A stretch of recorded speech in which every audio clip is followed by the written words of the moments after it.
One's gender identity is one's sense of oneself as a man, woman, or some other gender. Recently, philosophers started giving accounts of gender identity.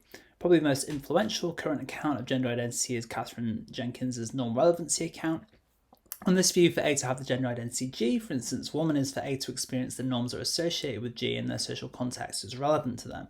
These norms can include norms about personality, occupation, hobbies, modes of interaction, and modes of self-presentation, amongst others.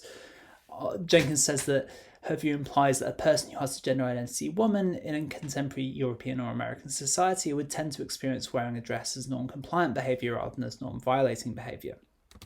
And Jenkins gives several aims for an account of gender identity. She said it should be informative. It should enable us to explain what gender identity is to people who don't yet have the concept or unsure what it is, or say there's no such thing. It should serve the purpose of trans rights movements, and one way it should do this is by showing that gender identity is important and merits respect. But in order to make good on these aims, we need an account of what it is to experience the norms associated with a gender in your social context as relevant to you. Since without an account of what this is, Jenkins' account won't be able to fulfill these aims. We won't be able to give a fully informative account of gender identity if our account of gender identity is in terms of experiences of norm-relevancy and we can't explain what such experiences are. We won't be able to explain how gender identity merits respect if we don't know what experiences of norm-relevancy are, and our account of gender identity explains gender identity in terms of such experiences of norm-relevancy. Okay, so what I'm going to do in this paper is I'm going to articulate what I'll call a veridicality problem for two accounts of experiences of norm-relevancy. Then I'll propose an alternative account of these experiences in terms of non-instrumental normative reasons. I'll argue this account avoids the veridicality problem and allows Jenkins' norm-relevancy account to make good on these aims. So the first account I want to talk about is what I'll call the social experience account. On this view, to experience N is relevant to you is for it to seem to you that others in your social context judge that you should conform with N. And so if we plug this into Jenkins' norm-relevancy account, we get for A to have the gender identity G is for it to seem to A that others in A's social context do or would judge A as conforming with the norms associated with G as norm-compliant and A is violating these norms as norm-violating. It seems to me that there's a problem with this view. So first see that non-veridical or incorrect experiences do not in general merit respect. So suppose I experience myself to be tall, but I'm not, I'm small. In that case, you don't wrong me or disrespect me if you say that I'm small rather than tall. It doesn't seem that my experience of myself as tall rather than small merits respect. Similarly, suppose that I experience myself as a good person, but that I'm not, I'm a bad person. If you tell me that I'm a bad person rather than a good person, you haven't wronged me or disrespected me. My experience of myself as a good person doesn't seem to merit respect. Now, suppose that Alex has a female gender identity, but Alex was assigned male at birth, and no one in her conservative society thinks of her as a woman in her social context. In this case, Alex's experience of norm-relevancy is going to be non-veridical on this account. It's going to be out of touch with what in fact is true about which norms in fact are relevant to her. In that case, it's not going to merit respect. And so her gender identity, which is understood in terms of norm-relevancy, and her experience of norm-relevancy is a non-veridical experience, so her gender identity is not going to merit respect either. Okay, let's consider another account. This is in terms of internal maps. Jenkins talks about internal maps in one of her papers, so she gives this example to explain what they are. Suppose that a woman, a man, and a non-binary person all work in the same building, and each is given a map of that building and asked to annotate it in ways that indicate how they experience different spaces. The woman's map might have the female toilets marked as a space where she's able to go, and the male toilets marked as a space where she's not able to go. The man's map might be the opposite way around. And if there are no gender-neutral toilets, then the non-binary person's map might have all toilets marked as uncomfortable places fraught with stress and danger. We might hold that to experience N as relevant to you is for N to fit with your internal normative map. We plug that into Jenkins' norm-relevancy account, we get what she already says pretty much in her papers. So she says that for A to have the gender identity G is for A's internal map to be formed to guide someone classed as a member of G through the social or material realities that are in that context characteristic of G's as a class. I think that this view is going to encounter the veridicality problem, just as the social experience account did. So let's take Alex again. She's got a female gender identity, but she was assigned male at birth, and no one else thinks of her as a woman in her conservative social context. Now, either the social norms of A's society are what makes A's map veridical, or they're not. If they are, then in cases like Alex's, her gender identity won't merit respect. That's because her gender identity consists in a map, and her map is non-veridical.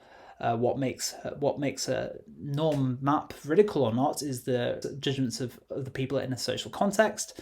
And Alex's map is out of line with the judgments of people in her social context. So if we take what makes a map veridical or not to be the judgments of others in one's social context, then her map will not be veridical.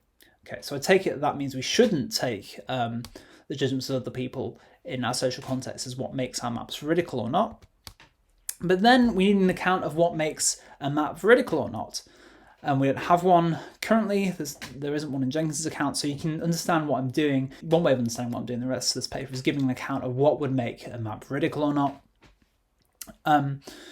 Without an account of what makes a map veridical or not, we can't really fulfill the aims of Jenkins' account. We can't we can't fully explain what gender identity is, because it's understood in terms of experience of non-relevancy. But in order to understand what an experience fully is, we need to understand what would make that experience veridical, or why it's not the kind of thing that can be veridical or not.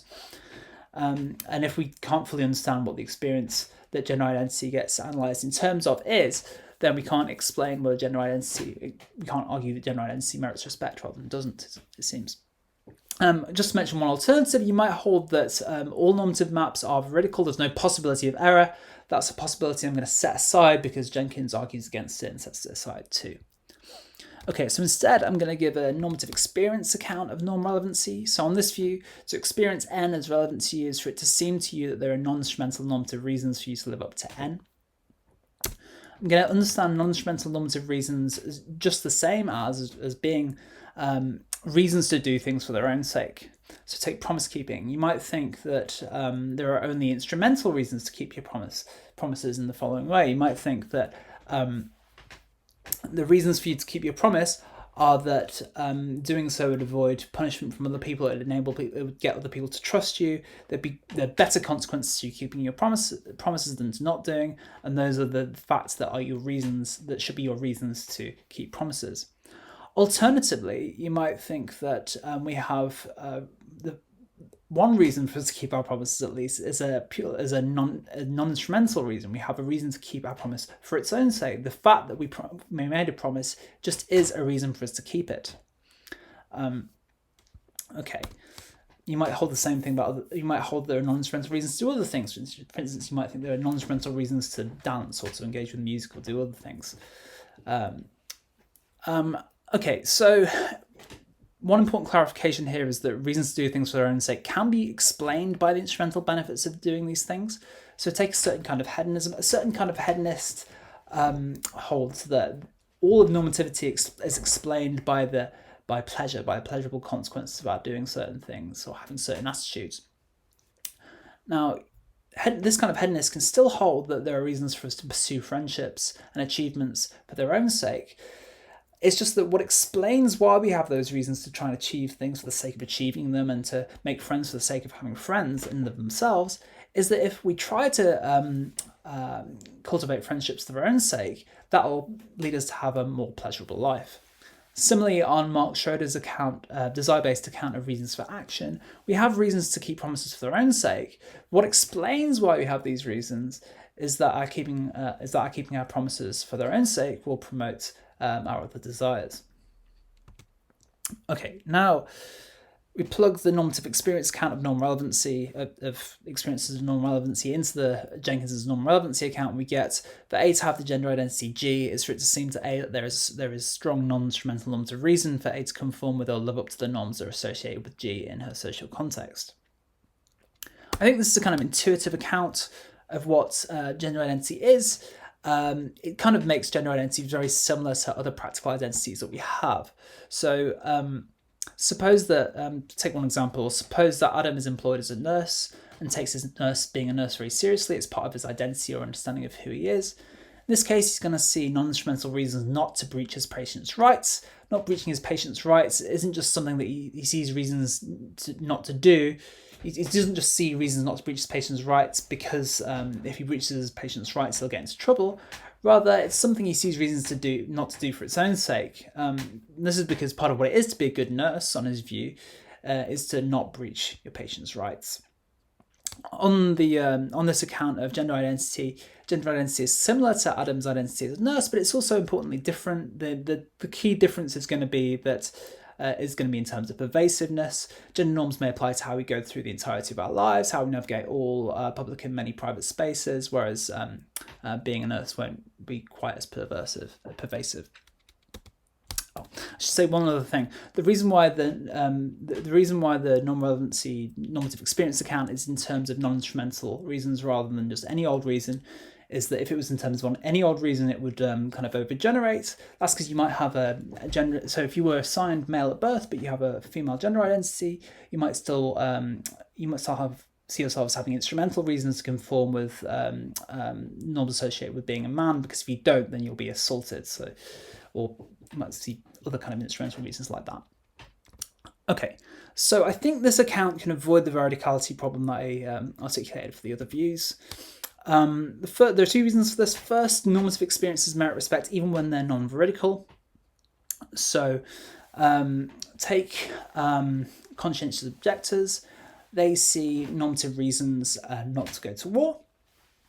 That's part of what they're judging that it's wrong to go to war is.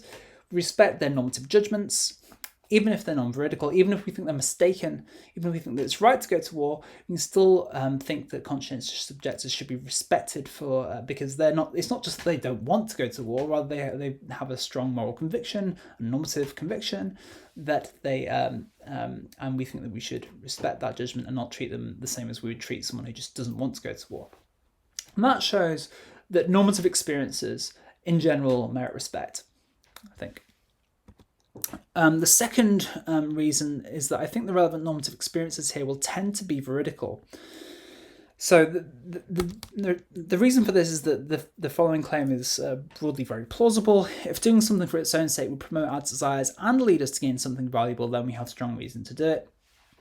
This is a claim that the kind of two families of views about normative practical reasons agree on. So the two families, one is value-based account of reasons for action, people like Parfit. Then other people think that other people hold a desire-based account of our reasons for action. People like Schroeder and Williams. Both of those views converge in agreeing that this claim is true. That if something would promote our desires and promote something of value, then we have strong normative reasons to do it. Okay, now I think from this claim we can argue that the relevant normative experiences here will tend to be veridical. I'll make the following very brief argument with this. If we're to some extent motivated to do something, then we decide to do that thing to some extent. That's just what it is to desire something. It's to be to some extent motivated to do that thing, or part of what it is. Now, most of the time, we're to some extent motivated to act in line with our gender identity and gain something valuable, such as a feeling of authenticity, or lose something of disvalue, feeling out of line with how we experience the world, if we act in line with our gender identity.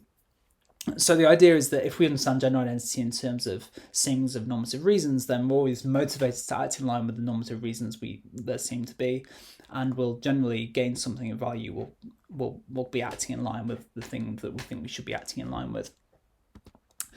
If this is right, then and if experience of gender identity are seeming judgments of non-instrumental normative reasons to live up to certain norms, then these experiences will tend to be veridical, will tend to be reasons that there seem to us to be.